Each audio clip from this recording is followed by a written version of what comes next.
MERS, even Ebola, all pass from different animal species to humans. That first transmission could have happened in a wildlife farm or a wet market or a cave. We may never know the true origin.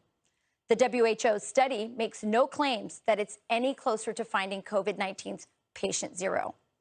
Now, the only thing that the WHO is sure about is that it didn't accidentally escape from the Wuhan Institute of Virology, and that we should all definitely stop looking into it. How interesting. Now, according to the Associated Press, quote, the team proposed further research in every area except the lab leak hypothesis. Now, I don't know about you, but if the Chinese Communist government tells me there's nothing to see at the lab, I say that's the first place we should look. The problem, of course, is access. China repeatedly blocked American inspectors from visiting the institute. And when the CCP did eventually open the building up to the WHO scientists, well, let's just say they didn't get that close of a look. The WHO had 3 hours, that's all, to tour the facility. They had no access to samples, no access to records, no access to key personnel. Here's a former Clinton official on the nature of this inspection.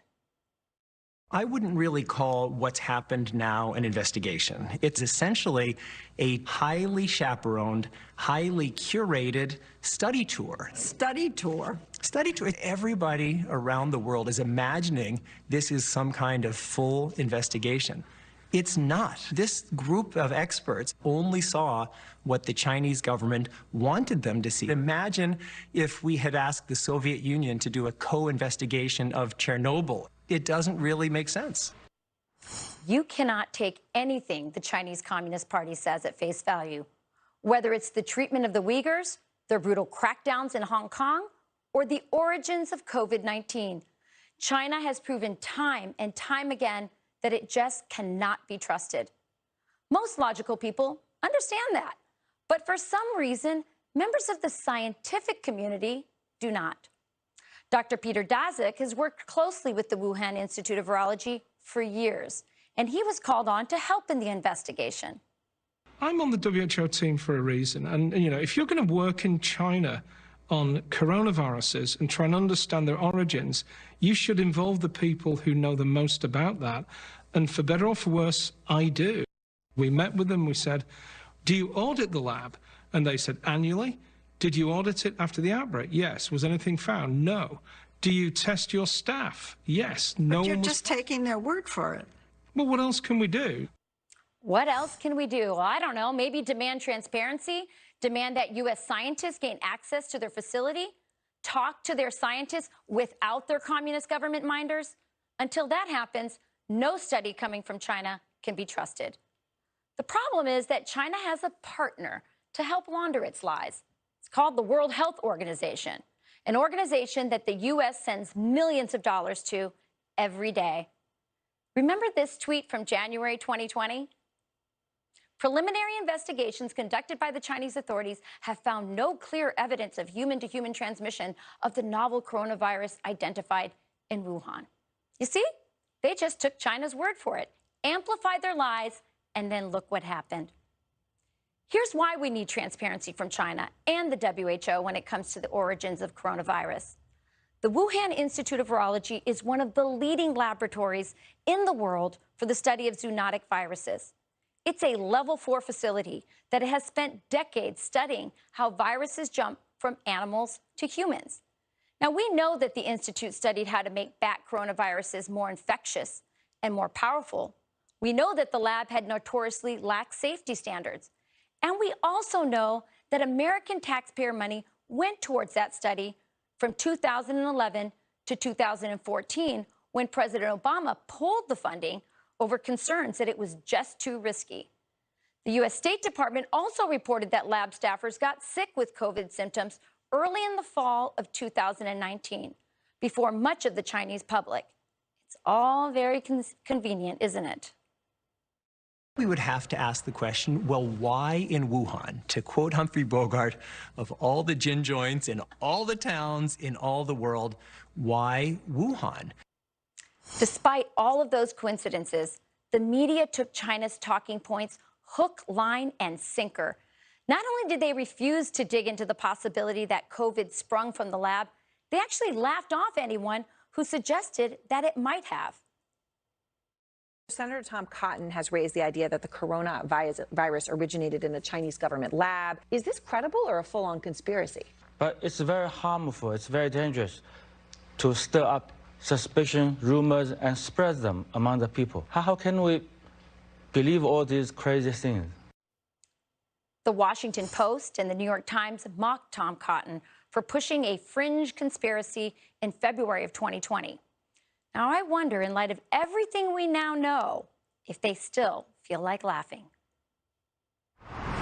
Joining us now from the great state of Arkansas is Senator Tom Cotton. I imagine you must feel a little bit vindicated. I want to talk really quickly about this, report that's coming out tomorrow from the WHO. We're expecting for it to say that COVID came from an animal and not from the lab.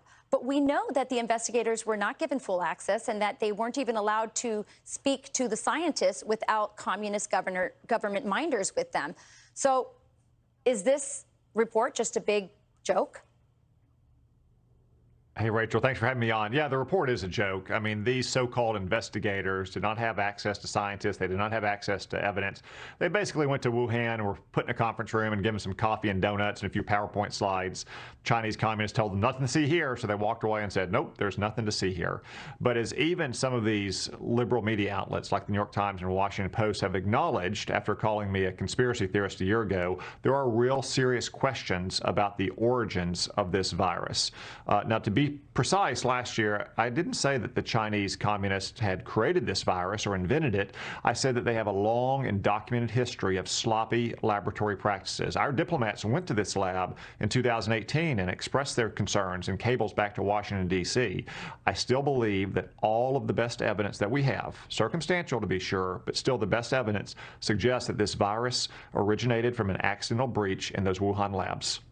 So one of the best pieces of evidence we have that they were hiding something is that they were actually punishing or even disappearing the whistleblowers. I mean, shouldn't that have been the best clue for the media and for those who were mocking you? That's a very good indicator, Rachel. That's just one piece of evidence that we have that says this virus, although it may have come from an animal, most likely came from an accidental breach in those laboratories. Their claims that it started in a wet market were disproven from the earliest days of this virus. Their refusal to let American or international scientists into Wuhan in the early days of this virus, to speak to scientists in the early days, all suggest they were trying to cover something up. Senator Cotton, Secretary of State Blinken says that we shouldn't worry about punishing China for all the lies and even the spread of COVID, that we should just look forward. He says we should focus on building a stronger system. What do you say? Tens of millions of Americans have had their lives upended over the last year, Rachel. They've lost jobs. Their businesses have closed. They've lost loved ones. I don't think those Americans want to simply turn the page and let bygones be bygones. We need to get to the bottom of what happened in Wuhan and how the Chinese communists unleashed this plague on the world, and we need to hold them accountable, both directly through measures like my legislation that would open the federal courts to lawsuits against the Chinese communists, but also indirectly by standing up to their aggression against our country and our allies, or their efforts to steal our jobs and steal our property. Both directly and indirectly, China needs to pay. In a practical sense, though, can we even get to the bottom of it? Hasn't there just been so much time that has passed that they've been able to just hide the evidence, even if we were able to talk to the scientists without the government minders, for example? Yeah, Rachel, I believe that you're right, that the evidence that might have existed that it fully explained the origins of this virus has probably been destroyed in China. I think the only way we'll ever know conclusively is if there's a whistleblower that emerges one day from China. I hope that's the case. I hope we get to the bottom of what happened here. But whatever happened, we know that China is responsible for unleashing this plague on the world. We shouldn't just turn the page the way the Biden administration wants to. We should hold them to account. We know that there's been some serious conflicts of interest with Peter Dozek, who was interviewed as well on 60 Minutes, and also his connection with Dr. Fauci. Will we ever get any investigations into that? Well, I think it's important to review all of the relationships and all of the work that American scientists and American institutions did in Wuhan and did with China. We don't want to prejudge them, but we do want to make sure that we have total and complete transparency for the American people in the origins and the development of the last year of the worst pandemic in a century, Rachel. Yeah, I mean, it's really quite scary. And, you know, you were just down at the border, by the way, and I want to ask you, because Dr. Fauci's been talking about this new strain, this new variant of COVID that is, you know, very dangerous. It appears to be attacking younger kids, healthy people. Very scary situation. We know that people from Latin America are coming through our southern border, even from Brazil. So should Dr. Fauci be talking about the border and what that impact is on COVID and our recovery? I mean, really, it's happening just as we're starting to get a little hope here. Yeah, of course, it's a very dangerous situation on our border, Rachel. It's not just that we've opened our borders and invited anyone to come here with a child. They'll be let in to live basically for the rest of their lives without ever going back. But we do risk introducing the coronavirus and its new variants at the border and then ultimately around the country. You know, when we were in one of these facilities, they had teenage boys separated on an outdoor field in groups of about 50, and one was the coronavirus positive group. The other one was the negative group. Well, they had just been packed into rooms a few hours earlier with each other. Yet those boys, just like so many other migrants who have tested positive for the coronavirus, are still being put on planes and trains and buses and sent all around the country. Yeah, it's outrageous, and definitely something that I think Dr. Fauci should weigh in on. Senator Cotton, such a pleasure to have you. Thanks for joining us. Thank you, Rachel. Also here tonight is Dan Bongino, Fox News contributor and host of the Dan Bongino Show. Dan, always a pleasure to have you. Thank you for joining us tonight. Happy to be here, Rachel. So why don't I just get your quick react on what happened with the interview with Tom Cotton, but also this information coming out about the report from the WHO that appears to say, like, nothing happened at the lab. Yeah, no worries. They said nothing happened, so segment's over. Thanks for you're doing a great job with the 7 o'clock hour. I'm glad. I mean, seriously, he brought up a great point, and you kind of doubled down on it, Senator Cotton. He said, listen, it's circumstantial evidence that this may have happened. And that, I get it. I was a federal investigator and a police officer for a long time. Circumstantial evidence that this virus may have come from a lab. But Rachel, circumstantial evidence is evidence. That's why it's called circumstantial evidence and not circumstantial supposition, okay? Cases are made all the time at the federal level. I know, I investigated many of them as an agent that are made and built on circumstantial evidence. I mean, does it bother anyone at all that this Wuhan virology lab, which just happened to be ground zero, that area, for this deadly plague unleashed upon the earth, does it bother anyone that they were doing gain of function tests there? Gain of function, when you add and test the R naught, the infectious nature of the virus and the lethality of the virus, and you either add to it or you test to it, or test it. Does that bother anyone? I mean, why are we not allowed to ask questions? And you brought up an excellent point. I just kind of, again, want to double down on. You said the way we should have known this was serious was that the media started losing their minds about it. That was excellent. I was kind of clapping for you because that's it. That's how we know a story likely has some element of truth to it, is that the media loses their mind about it and says it's not true. You are bingo. You just nailed it. That's when you triple down and make sure you really investigate. Well, he certainly feels vindicated, and he should. I want to talk a little bit about Fauci because he's the most political health bureaucrat we've ever had, and yet he hasn't said anything about the border policies from the Biden administration, particularly as he's announcing that we all need to be very careful because there's this new variant coming up from Brazil. I heard Martha Raddatz interview people from Brazil outside of our border coming in. So where is he? Yeah. Well, this is confusing. They've somehow found a constitutional right to demand people wear masks, double masks in some cases. Put the old deuce on right there. Put the double mask-a-rooski. But they've missed somehow, the constitutional right of America to have definable borders. I don't know about that. They must be reading a different constitution. The whole "we the people" thing got thrown out. But listen, it's hard to take anything these people say seriously anymore. I took a little notebook when I was listening to Tom Cotton's interview because how many times can these people be wrong? How many times can they be wrong? I mean, how many times are we supposed to take these people seriously? Is there is someone keeping a chart, like when you're wrong X plus 10 times or whatever, then we can ignore you? How many times are the media and some of these experts about this virus going to be wrong and send us in the wrong direction? We're right to ask questions. That's what the media, by the way, should be doing. Well, the latest thing is Dr. Fauci says children should be wearing masks when they play together outside. I mean, it's ridiculous. There's zero science. And I just wonder, when will the power grab end? How much more do we have to take? Because that is not based on science. And by the way, Dan, I'm worried about our children coming out of this whole pandemic neurotic. I mean, I say that sincerely as a mom. Yeah. No, you're not wrong. And by the way, my child's school, they have no mask mandate at all. They've had no problems whatsoever. Zero issues there at that school at all. You know, and by the way, what about the environmental damage done with all these masks, too? It's just totally bizarre. But they don't care about the environment when it comes to that stuff. It's all about their pseudoscience all the time. That's right. Well, Dan, again, can't thank you enough for joining me. You're one of my favorite guests. You know that. Well, you're one of my favorite hosts, so it's a perfect match. You're doing a great job. Thanks, Dan. Take care.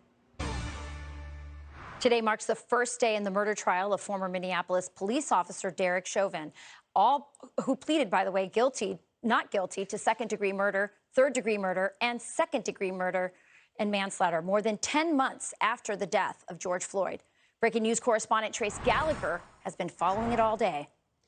Yeah, Rachel, good evening to you. Opening statements gave prosecutor Jerry Blackwell an opening to show what is likely the biggest, most damaging piece of evidence, the video of former police officer Derek Chauvin putting his knee on George Floyd's neck for what the prosecutor said was 9 minutes and 29 seconds. Watch. He put his knees upon his neck and his back, grinding and crushing him until the very breath, no, ladies and gentlemen, until the very life were squeezed out of him. The prosecutor went on to say that Chauvin used excessive force and even warned off a fire department employee who was shouting at Chauvin to check Floyd's pulse. But Chauvin's attorney, Eric Nelson, defended his client, saying that George Floyd was resisting arrest before Chauvin arrived on scene. And as other officers struggled to get Floyd into the squad car, Derek Chauvin did exactly what he'd been trained to do, and that putting his knee on George Floyd's neck had nothing to do with the cause of death. Watch him. The evidence will show that when confronted by police, Mr. Floyd put drugs in his mouth in an effort to conceal them from the police. What was Mr. Floyd's actual cause of death? The evidence will show that Mr. Floyd died of a cardiac arrhythmia that occurred as a result of hypertension, his coronary disease, the ingestion of methamphetamine and fentanyl. Throughout the day, Derek Chauvin calmly took notes and occasionally looked up at the multiple video screens in court, but the jurors intently stared at those screens. One even gasped during part of the video. There are 14 people in the jury box. 8 are white, 6 are black or multiracial. Only 12 of them will deliberate, and right now it's unclear which 12 the judge will eventually select. Rachel. Cancel culture is coming for the whole state of Georgia. The Peach State under fire over a controversial new voting law signed by the governor last week. Organizations are now demanding that Major League Baseball All-Star games and the Masters change locations under protest. The movement is being met with resistance from none other than Bernice King, the daughter of Martin Luther King Jr., who says that the Georgia boycott would hurt middle-class workers and people grappling with poverty, increasing the harm of both racism and classism. Here now is the man who signed the bill into law just a few days ago, Georgia Governor Brian Kemp. Welcome, Governor. Thank you so much for joining us tonight. Glad to be with you. Thank you. So I can't think of anything more important than securing our elections and restoring confidence, which I think so many people have lost, especially over this last year. Tell our viewers what you think this new Georgia bill will do to restore confidence in Georgia's elections. Well, it's very simple. It makes it easy to vote and hard to cheat. Really, the 4 main things that I just want to make sure that people realize what the bill does. It takes the signature match process and replaces it with a voter ID, which is free in Georgia. It secures drop boxes in a better way than was done in the last election. Also requires poll workers to continuously count or tabulate the ballots until every vote is counted. And then it expands access for our early voting period, especially on the weekends. As you know, Democrats are raging mad about this bill. They say your bill is racist. What do you say that they are objecting to? What do you perceive that to be? I mean, look, it's just a talking point. I don't know how anybody could honestly read the facts behind this bill and what the bill does. It's providing more access with weekend voting. It's securing drop boxes that never were allowed in elections in Georgia before this year, and that was only done through an emergency order. So it codifies that in the law. The Democrats act like we're taking something away because we just want to secure the drop boxes inside the polling locations. And it's doing a lot of other things that mechanically were issues during the election with how long it took to count all the votes. That's really what's behind the voter ID piece on absentee ballots by mail. It removes an arbitrary process that was very cumbersome for local elections official workers. I've talked to them. The photo ID or voter ID requirement will speed that process up, takes away the arbitrary nature of a signature match that's done by multiple people and things of that nature. Of course, the other side, they don't care what's in the bill. This narrative has been thought out long before they even knew what was going to be in the final version. And if you look at the debate that's happened over the last several weeks, their narrative has changed of what they were against and what they're now against. It's, now really come down to water and whether you're taking water away from people that are standing in line. And that's not the case either. That's just not true. So do you think that the businesses in Georgia are going to, collapse or succumb to the pressure from the left in terms of this boycott, and how will that affect Georgia? I don't believe that they will. I mean, I agree with Bernice King. It's wrong for people, especially a lot of these activists from out of state that are benefiting financially from pushing this narrative to punish hardworking Georgians. Great institutions like the Masters and Major League Baseball and other things in our state that, by the way, employ a lot of hardworking Georgians that are trying to fight through this pandemic. Yeah, well, the two senators in your state are supporting that boycott. It's a really interesting way to support Georgia. Governor, thanks so much for joining us tonight. Thank you. Take care. All right. It's hard to exaggerate the magnitude of the crisis at our southern border. Every single day, thousands of illegal immigrants arrive, including a never-before-seen number of children and teenagers, nearly 500 a day. The vast majority come with criminal traffickers who understood on Election Day that their business model was about to change dramatically. Think about it. If you're a cartel boss, hardcore drugs will still be illegal in Biden's America. If you're caught bringing them over the border, law enforcement will confiscate your product and your profit. But cartels have another product, one that, thanks to Joe Biden's new border policies, will not be stopped or turned away at the border: kids. And now, brand new numbers from DHS, nearly 12,000 migrant children are currently in HHS care. Children and any adult who claims to be with the child are now welcomed, open arms. That's right. Trafficking kids is the new dope for the cartels. It's a business worth tens of billions of dollars. On November 6th, the evil and ruthless Mexican cartels understood that the border doors were being flung wide open. It's why Jen Psaki can cynically tell Chris Wallace this. There was an increase of about 31% of people coming to the border during the final months of the Trump administration. It's been about a 29% increase since President Biden took office. Well, duh. The cartels wasted no time advertising their services via radio, no less, and developing data systems and bracelets to trace their desperate indentured servants. Under President Trump, illegal border crossings were at a 45-year low. Since Election Day 2020, they have already topped a 20-year high.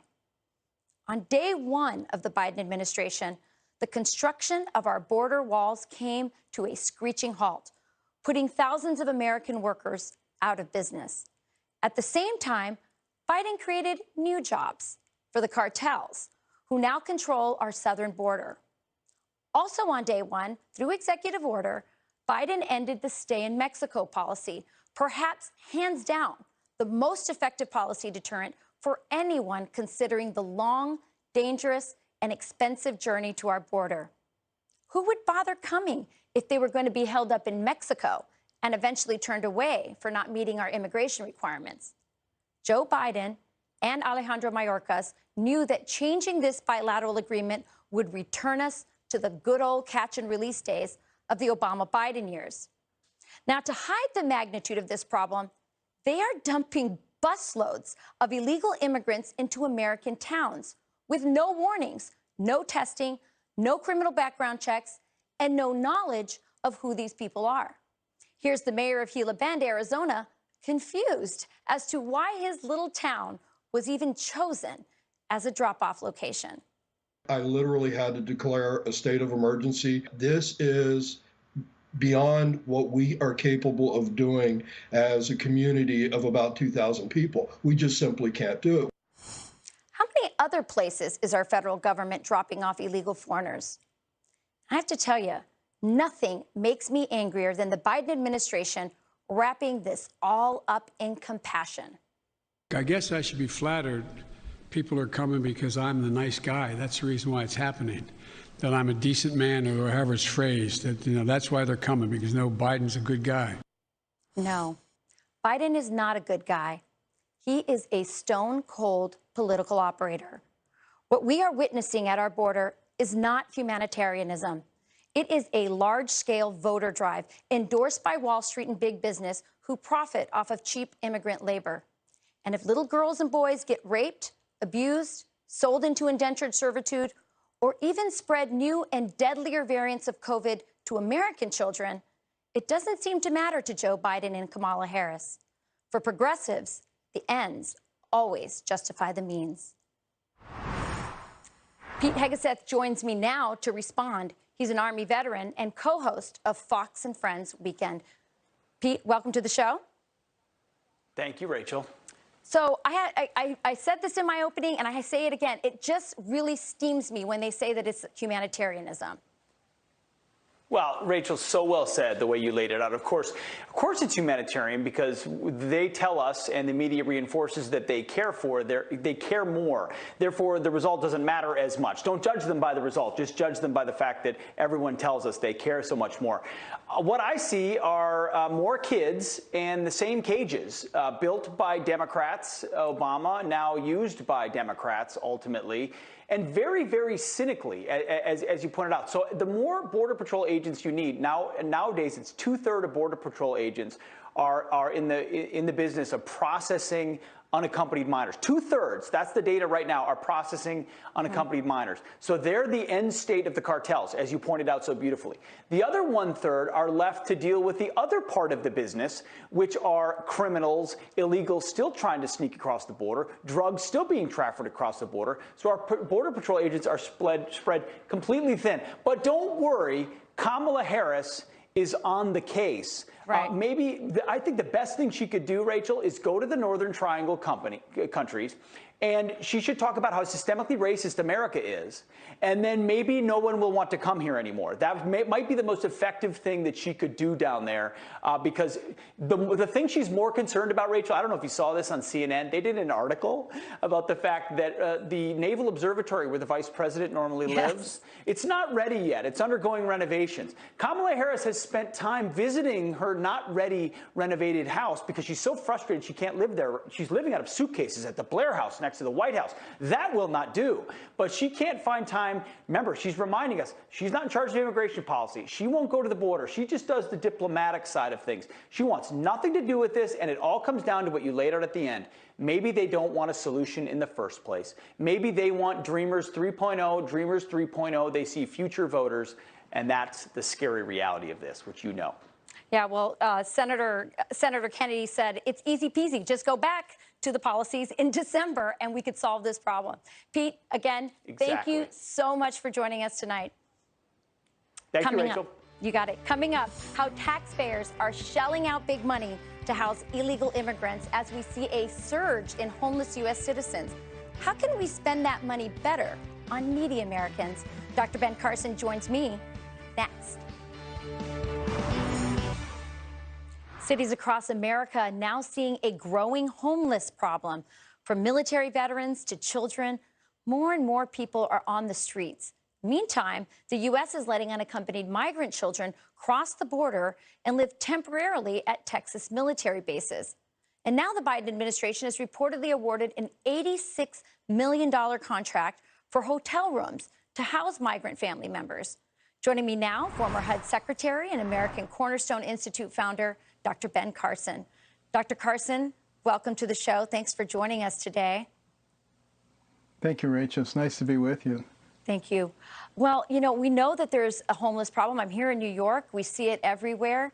If there's an ability by the U.S. government to open up our bases or pay for hotel rooms, shouldn't they have first been offered to American homeless families, or in particular, American veterans who are homeless? Well, one would certainly think that. You would think that our priorities would be in that direction. But for some strange reason, you know, we seem to be broken down into this camp of virtue signalers who say, you know, we're the most compassionate people and we solve everybody's issues. And that's not true. You know, the money that we use on people who are coming here illegally is very, very substantial amount of money, and it has a domino effect. If you took that same money and you worked to improve the situation where they came from, I think it wouldn't cost us any more money, and it would be a better situation for them. In the meantime, we have tens of thousands of people in this country who are homeless and who need our help. And the fact of the matter is, you know, we have the Housing First advocates. Just put them in a shelter. I think it has to be housing first, second, and third. Put shelter over their head, and then housing second is you diagnose the reason that they're there in the first place. And then housing third, you fix it. You know, you have all these people with drug addictions. We need to work on that. We can't continue to let that grow. It will have a very devastating effect on our society. And the mentally ill people, many of them are quite functional if they had the appropriate attention and care, medications, and counseling. Right. So that's real compassion, getting people out of those situations, not just patting them on the head and saying, there, you poor little thing, and I'm so wonderful. And, you know, it really is kind of sickening to watch it going on. And I think a lot of Americans actually realize what's going on, but, you know, they don't speak up. We're going to have to start speaking up. We're going to have to start really talking about what makes sense, going to meetings, talking to legislators, making your voice known, because America is up for and by the people. Dr. And Carson, unless we make our voices known, we're going to lose it. I agree. Dr. Carson, I want to bring up another issue, because other than the unborn, I can't think of anyone more vulnerable than foster children. And we know that the foster care system has been strained during COVID. We've seen spikes in child abuse and sexual abuse. But now we're hearing reports that foster parents have been called to take on more foster children from the border, children coming over illegally from the border. What do you make of that? Oh, we lost him. All right. Well, I'll tell you what I think. I think it's outrageous. And many of these people have been called and told to accept 2, 3, 4, even up to 26 more foster children. I think it's wrong. And we ought to look into this, because we know that COVID has really strained our social services system, and no one is suffering more than foster children. Coming up, some warn our children's literature is looking more and more like Chinese children's literature. Why our next guest, who grew up in China, says stopping the next cultural revolution starts with your home library. Next.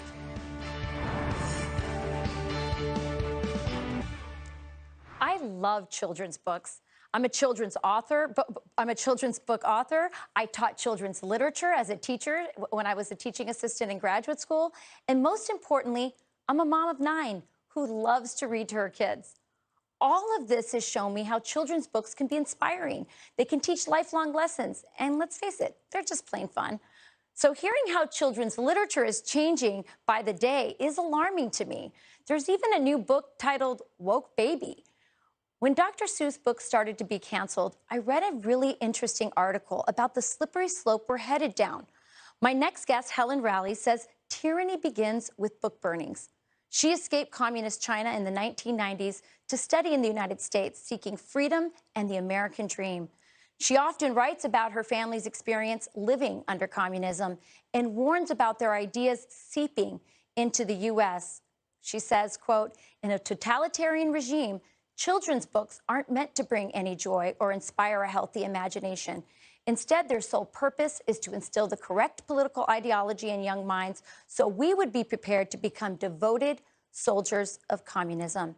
Federalist senior contributor Helen Raleigh joins me now. She's on the CCP blacklist, that's the Communist Party's blacklist, for speaking her mind. Welcome, Helen. It's really an honor to have you here today. So tell me, what are the similarities between what you experienced with children's literature in China and what you're seeing now happening here in the United States? Good evening, Rachel. Thanks for having me. It's really alarming to see how similar what's happening in China versus what's happening here. I mentioned in my article, as I was growing up, there were very few children's literature to read, and many of them were dull, colorless, and they were focused on, as you mentioned, they were focused on political indoctrination. Although in today's America, we are not quite there yet, but you are seeing this, it's already happening, that they're canceling Dr. Seuss' book, and also we are indoctrinating children from very young age about transgenderism, about the white nationalism, about how the children need to check their privilege from as young as 3 or 4 years old, to teach them that the color of their skin determines their life. Those are all very scary trends. Yeah, it really is. And you talk about one of the joys that you had of becoming a mother here in the United States was that you got to rediscover all this very whimsical Dr. Seuss books and all this joyful kids' literature. And now you're seeing it going back the other way. I loved your article, Helen, because it isn't just a downer. You say that we as parents, and I say grandparents, I think we all forget about the power of grandparents, that we all have the power to change this. And you say we should start with creating our own freedom library. I have to tell you, I love this, a freedom library for your children in your home. You say, how should we start that freedom library? What's the first purchases? Helen? She froze. Okay, well, listen, I'm going to tell you what she said. She said the first thing you should do is start by purchasing all the books that the left says that that they want to have us banned. The next thing she says is to start, buying more books. So I created a list for myself. Helen created her own list. I'm going to start with my list. My list includes. Okay, America is still the most extraordinary place on earth. You are not imagining that progressives are trying to fundamentally change America, and their primary target is through our children. Parents and grandparents, we are the children's first and most influential teachers. And our job, as Helen so beautifully says, is to preserve truth, beauty, wisdom, and diverse ideas of our civilization. The better hope that there is that future generations won't have to live in a colorless, dull, and ignorant, illiberal world. We'll post our list for you online. Thank you for watching Fox News Primetime. I'm Rachel Campos Duffy, and Tucker Carlson is